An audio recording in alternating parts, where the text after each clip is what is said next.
Oldinga qadam bosing agar 15 yoshgacha birinchi marotaba pitsa yeb ko'rgan bo'lsangiz. Oldinga qadam bosing agar 15 yoshgacha velosipedingiz bo'lgan bo'lsa. Oldinga qadam bosing agar 15 yoshgacha har kuni ota-onangiz sizni maktabdan olib ketishgan bo'lsa.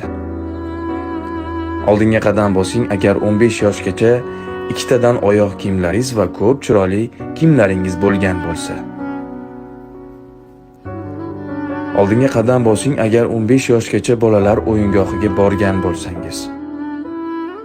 Oldinga qadam bosing agar 15 yoshgacha ota-onangizga yordam berish uchun ishlagan bo'lsangiz. Quvonsin, sevinsin onamni ko'ngli. Bu kunlar onamga qimmatga tushdi.